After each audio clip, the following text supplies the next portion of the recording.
Hey guys, just a little update on the Cougar.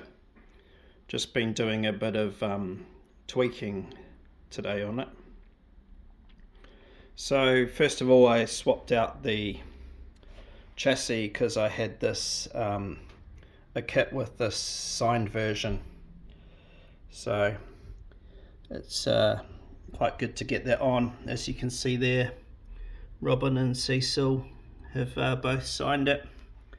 So I've had that sitting in the box with another kit for a while. So it's quite nice touch just to add that. And the suspension, I dug into my spare kit as well and built the suspension out of that kit rather than just change the oil in my existing shocks. I just thought it's a bit of a waste of oil, so I just threw my assembled shocks back in with my spare kit. And these have been assembled just using some Kyosho oil. So in the front I've stepped down from 400 to 200, and in the back 550 to 300. It's just what I had from the last Kyosho kit, and it's made a good difference. I don't have many sort of spaces, just what I need just to take up the slack so that the spring's captive.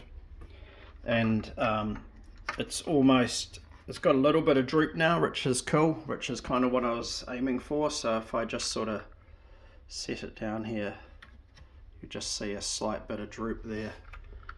Not so much on the back since I put the spacers on, but hopefully you kind of get the idea. Let's have one more attempt. Yeah, you can see that, eh?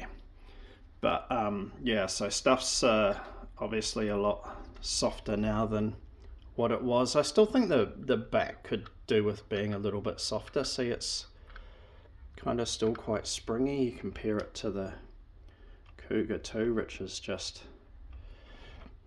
much easier. I don't know. I think the Cougar 2 shocks are better shocks because I mean I like them soft, so, and these are just perfect, just how I like them. Just have the whole car just, you know, soft as.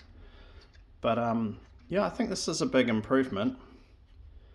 Let me just put the body back on. So yeah, I'm quite happy with that. It's a lot better than what it was. So yeah, another successful little mission.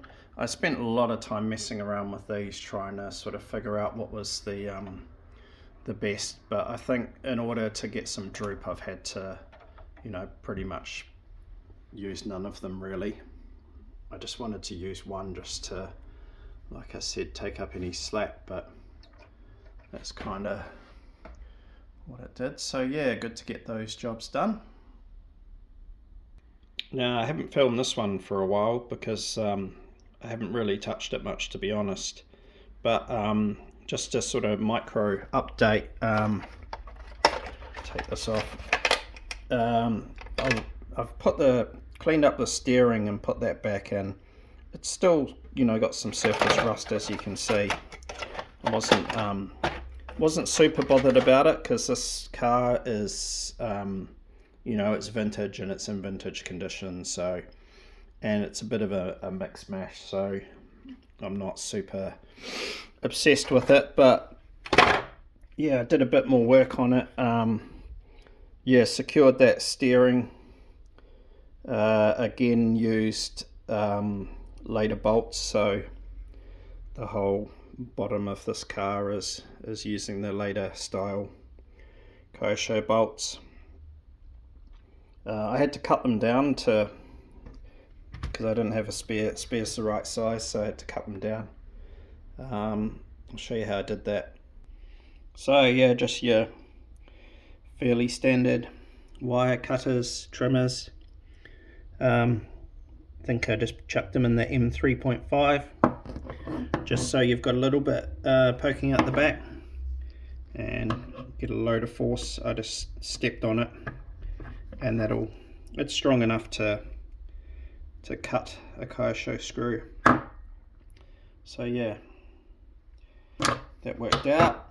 And the other thing I just wanted to show on this car is the wheels. So I spotted these wheels and tyres on eBay. Much better condition than the old ones. So as you can see, the rears are you know, the right, well, you know, the spike tyre pattern, like the OT66. I don't know if that's what they are on this particular car, but that style spike pattern, which is what I like to have on these. And then the fronts are a bit of a random one, probably a, I don't know, probably a Schumacher or something. So yeah, and I made a bit of a schoolboy error when I bought them. I didn't ask if they were glued or not, and of course they're glued, so that's why I'm running the pepper pot style wheels. So it's kind of a bit annoying, because see, now I've got blimmin' 3 cars that all run those wheels, whereas I would have preferred to run the dishes. I'll show you those.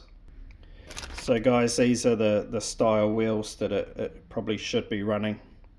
So my plan was to switch the tyres over onto these rims, but you know, I might have a go at trying to unglue the other ones. Might be possible. The fronts I'm not super worried about, because like I said, they're not the right pattern, but the rears are the same pattern as the original here. So yeah, so these aren't glued, so I can just switch them over. So hopefully next time I film, I will have swapped back to these original rims on it, and it'll look a lot better then. But these rims are in nice condition, you know, they're really tidy, so I can use them for something else. But yeah, I really want to, like I said, really want to get the originals on here. So yeah, that's about it for now. Next thing for this as well is a servo in the body, but I've been looking out for front and rear diffs and a new belt, because the diffs, and particularly the rear diff is stuffed, and the belt's a bit knackered as well. So just takes a little while to find those parts, and it's going to take me a little while to find some more genuine front tires with decent tread, but there's no hurry, so it's all good. Anyway, just a short one. Like and subscribe if you want to, and see you on the next one.